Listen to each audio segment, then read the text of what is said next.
Good afternoon. It's another session of Restart Your Business, Recharge Your Life. Today we are with Kristina. We are going to talk about remote work and how this can help to have an impact on sustainable travel. Thank you, Kristina, for accepting our invitation and for talking with us. I'm happy to be here, and it's really nice what you're doing, guys. Meaning every week there is like a new topic and new people, so it's really nice to have this diversity, and to hear different people speak. So thanks for having me. Thank you. So let's going to start talking about the remote work, right? And then we're going to focus as well on sustainable travel. So we're going to start asking, like, who are you? And why are you why are you going to talk about this subject? Very reasonable question. Why I'm interested in this topic, and I thought I could share some insights.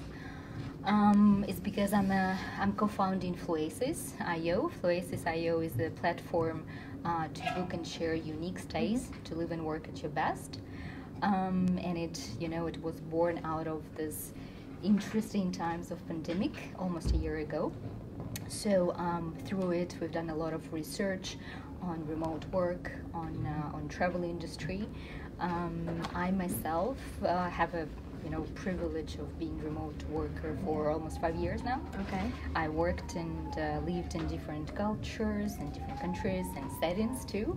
And I'm a big believer in sustainable travel as well. So whenever I get a chance to contribute and to speak out, that's what I like to do. You know that I just learned about remote work for when the pandemic started. I thought it was a new thing. And then I learned there's so many people that work from home, or they have they work for companies from the US maybe, and they're traveling. I didn't know that concept, and it's really, really cool. I really like it. For me it was the opposite way, because I've been working remotely for 5 years, and for me it's like, that's what majority of us do. That's my normal. And when it all happened, I started hearing people from the point of being challenged by the new adjustments, and then I realized that's not a reality for a lot of people, but it is becoming a new one. So that's what's interesting. So, and now that we're talking about new things that are bringing with the pandemic, like remote work, which do you think are the challenges and the opportunities that the pandemic brought to professional life maybe, or to life in general? We all know that 2020 brought new shapes and colors to our life, and the isolation we all experienced, it affected our well-being and our productivity, and of course it affected every day of our life. But at the same time, I believe that each challenge and each unexpected way or turn can be turned into a big opportunity. So here we can talk specifically about more sustainable travel. That's where it becomes very interesting to look at. It came with the pandemic, more sustainable travel. If we look at, we can start with the number of people, right? Who we're talking about. So looking at the numbers and the statistics, there are more and more jobs that can be turned into remote mode, more than we imagined pre-pandemic, right? So only in US, I think more than 16 million knowledge workers turned into remote work as of March last year. So this number, of course, is growing.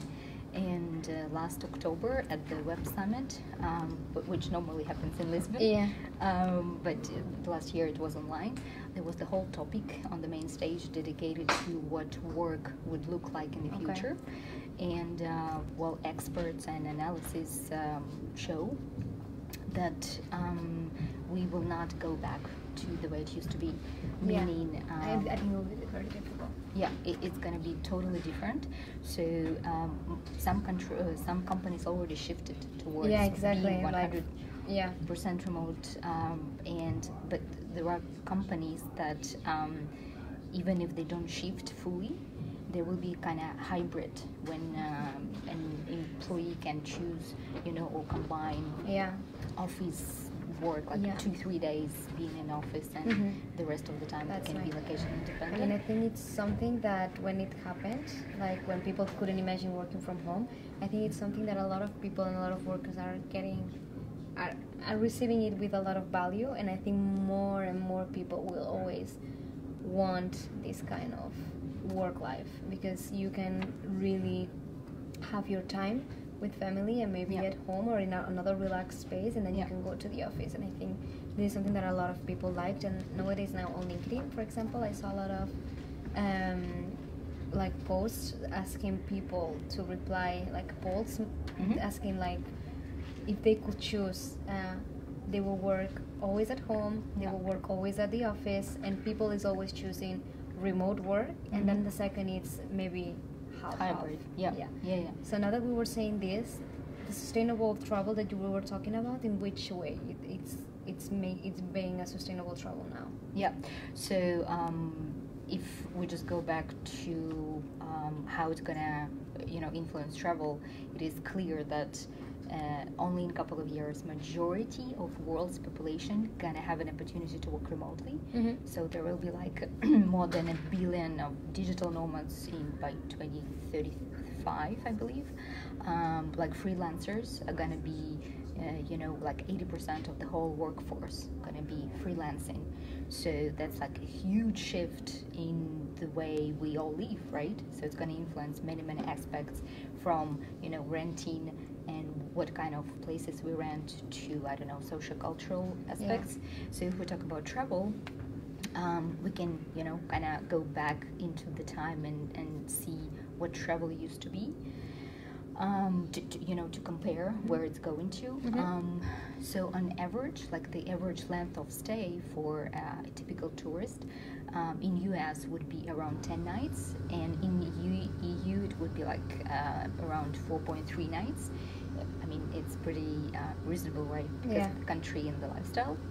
And the frequency would be up to 5 times per year. So what people used to do, they used to go for shorter times, more often. Yeah, exactly. And it would kind of bring this pattern of coming, consuming in the moment, and then leaving. So of course that contributed to a lot of environmental issues. I'm not saying that travel is bad. No, of course, but it contributes. Yeah, but there is this downside of it, with like pollution, waste, overuse of resources, like overuse of water, right? If we're going somewhere for a short period of time, we're probably less mindful of what we're using and how we're using it.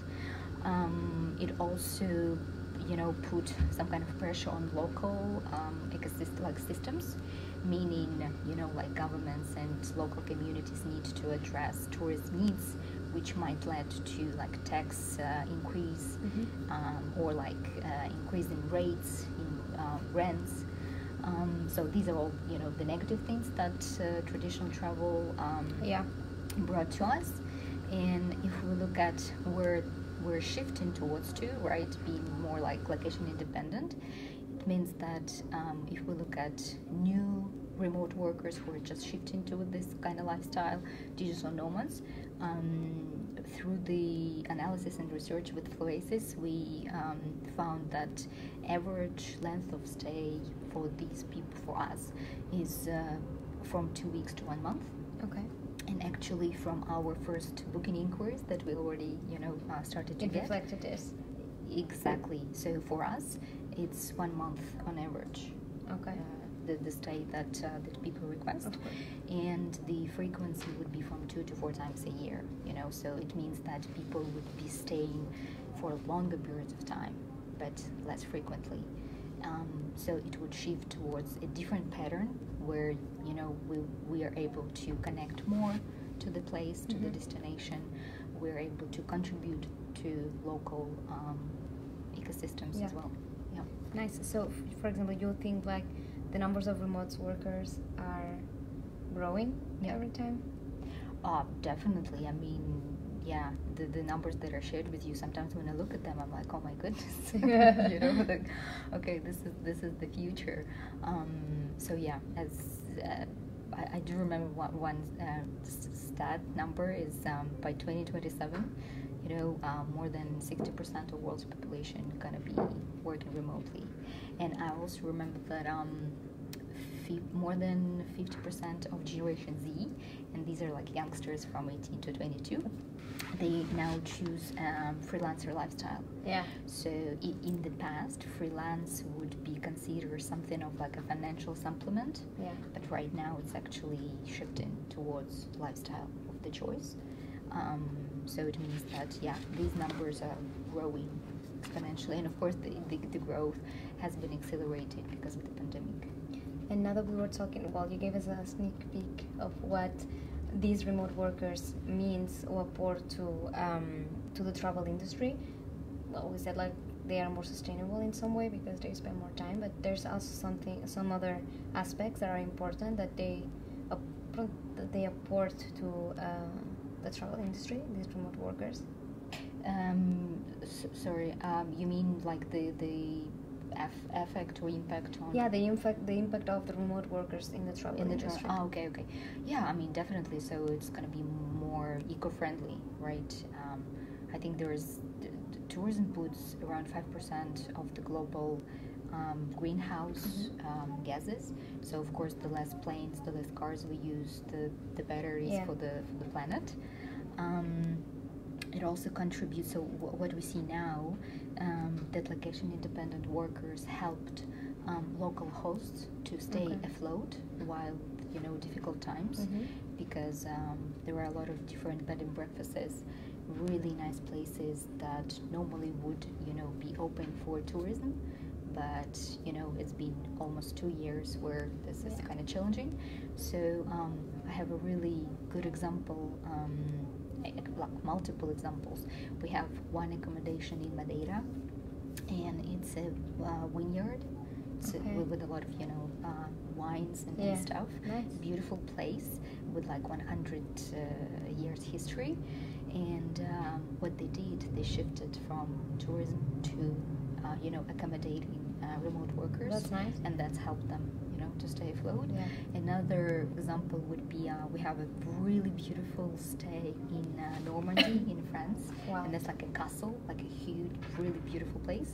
So when we first contacted them, they were like typical bread and breakfast, and just in a couple of months they shifted towards remote workers. So they had to rearrange, like to put some workspaces, which again, like by doing that, right now they're full, so they're fully booked. And I think that's really like for the owners, that's a really step ahead that they have from other people, because lastly, like not a lot of people have these ideas, not a lot of people know about this. Like, so it was really nice from their part, because this change that some people may not want to do it because they think, okay, it's money. They're for sure bringing more people to be there. So I think that for them is really, really nice, to want to adapt, because sometimes there's people that it's like, okay, I'm losing money, I'm going to stop, and they don't fight for it. So that's really nice. So for example, we were talking as well before, like comparing how was the travel before. So how was the travel as we remember it? How would you say it was? I mean, the same kind of pattern. We used to go for shorter period of times. Take it all in the moment. Maybe not thinking too much of how we affect the local systems, ecosystems. Many places had to limit the number of tourism because it affected too much locals and local communities. So I see that as shifting and reshaping, which is a great trend. So this whole micro trend into working from anywhere really is going to blur the line between work travel and leisure travel. So before, majority of people, probably people would need to choose between going on vacation and working, but right now you can have you can both have together. both, exactly, which is is great. Which is great, yeah. And also, which do you think? What do you think is the negative impact of traditional travel as we know it? Yeah. I mean, the ones that I pretty much shared, harming the local ecosystems, like messing up a little bit so bringing economic disadvantage to locals. Exactly. That's a huge one, right?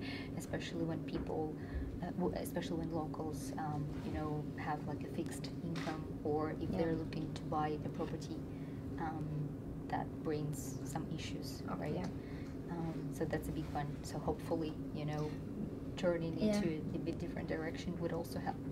I mean, for sure, I believe the travel industry will change because, as we said, a lot of people now they are entering in the world of remote work, and for sure, once people that they don't know that there's people always like for a long time working remotely, I think they are going to start checking like, okay, maybe I'm going to see like if I can work somewhere else. So I believe for sure the travel industry will change because a lot of people that are now remote workers, they just started because of the pandemic, will start seeing this logic. Okay, I want to travel and I want to work at the same time. So I think for sure it's going to change. Maybe we are not going to see the results now, but I think for sure. Yeah, definitely. And why I'm passionate about what we do at flOasis is we're not only given an opportunity to book a stay. It's not about just a place.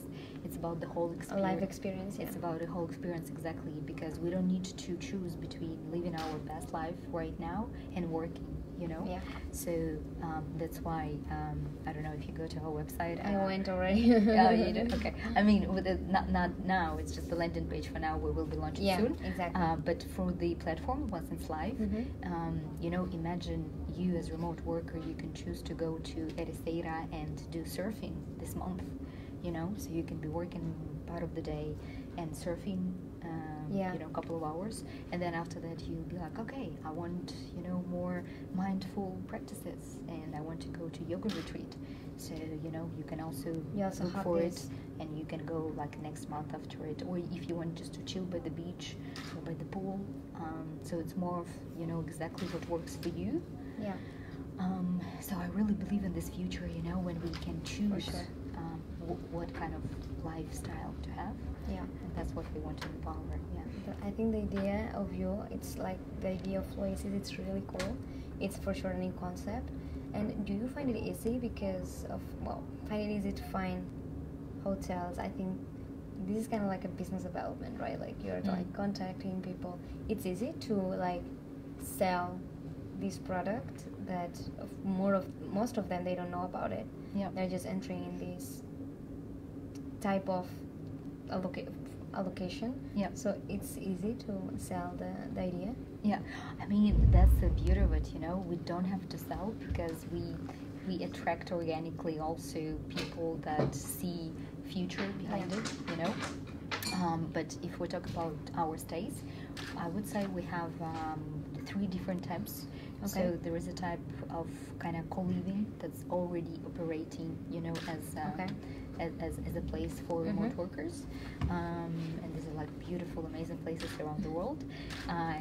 The other batch is bed and breakfasts, so places that normally would accommodate tourists, and there are those that are like super local, for example, somewhere in the village in Italy, and they would be normally open for like their guests that would come, I don't know, frequently every summer. Yeah. So it's more like nice. A different type of operations.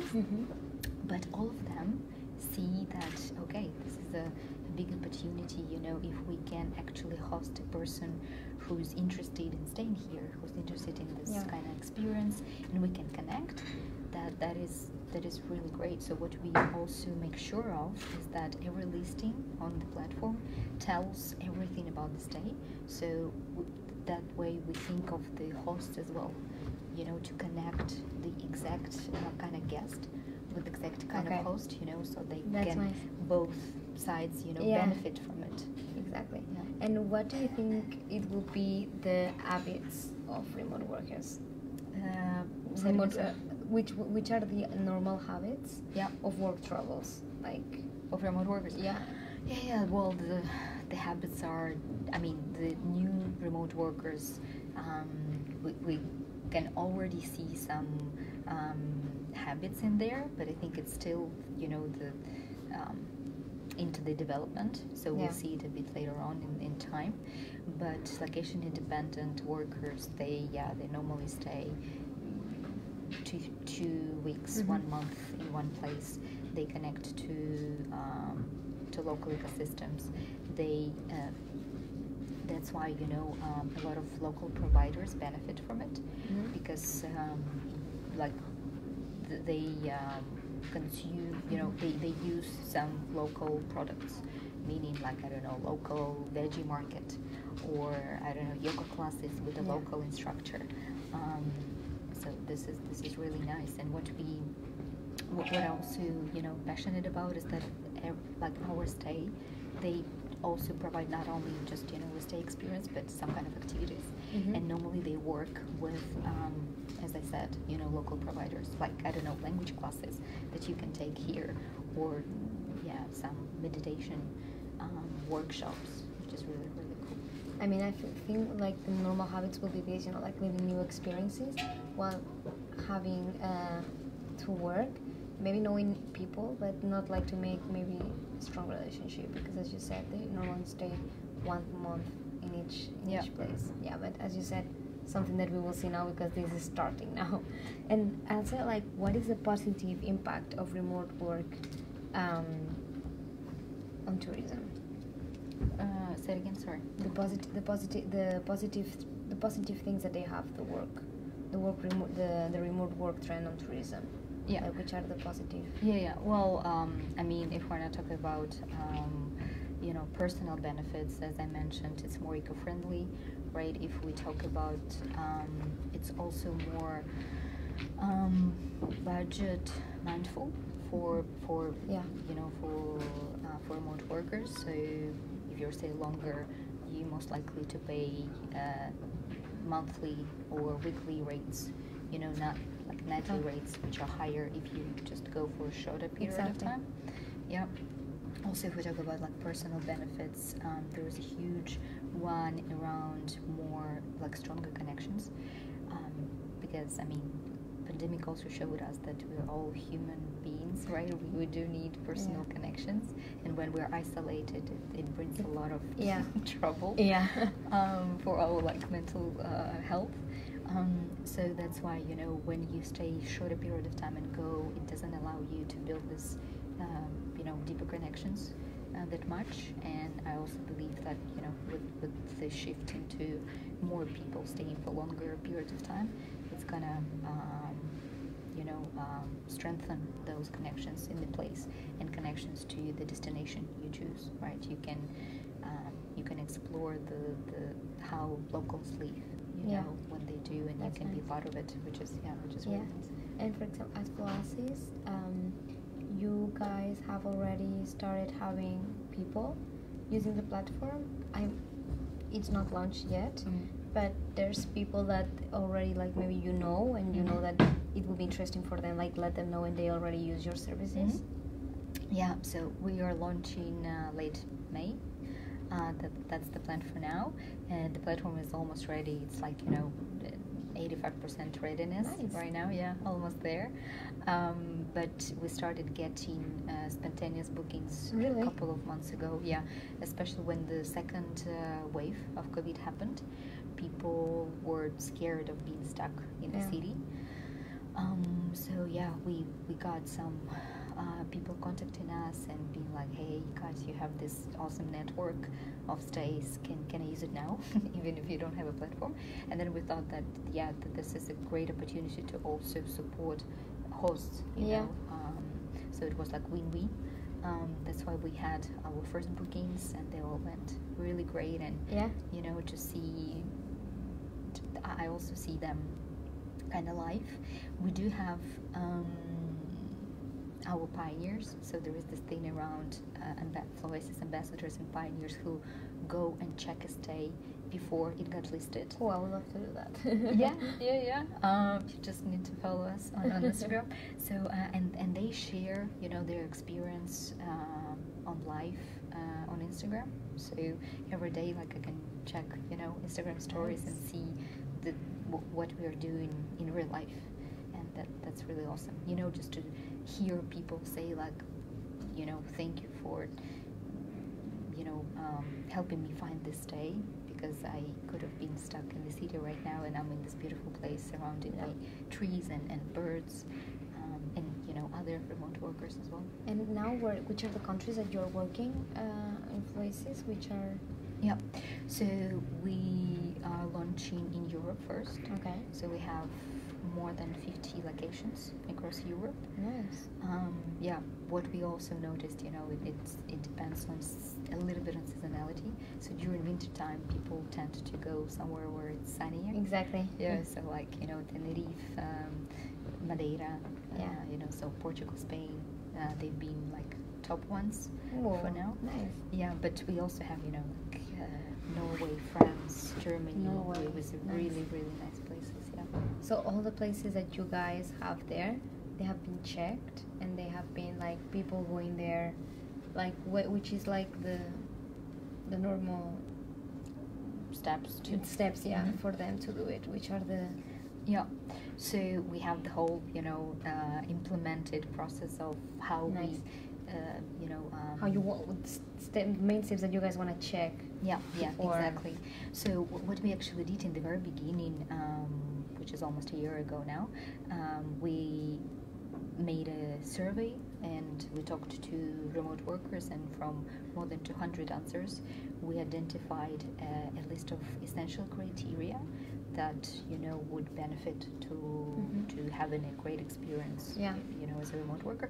Plus, we identified like nice to have criteria that would put like extra value, in a stay. So that's been our like number one thing that we do. We have to make sure that our stays fall into this criteria, and once we do, we always do a personal contact, with the owners, like set up a call and talk about our concept. Nice. And then we do have our pioneer who goes there and stays for a couple of nights just to to see and to feel what the vibe of the place. And it goes both ways. Sometimes if there is something that can be changed, or added to make the experience even better, we're always happy, to advise, or suggest the host to do. That's nice. Yeah, that's really nice. And now that we have only 2 minutes now, it's finishing. It's been super cool to talk. Okay. But you can tell me a little bit of your travel experience, like as a my travel experience. Yeah. Oh my God, my travel experience. I mean, I love traveling. I don't know. If I don't travel for a month, it feels weird. I feel the same. Yeah, because before the pandemic, I was used to travel every month or every month and a half. Yeah. So bad right now. Yeah. So my last big travel was to Australia last year. Yeah, which is a really nice experience with a beautiful nature.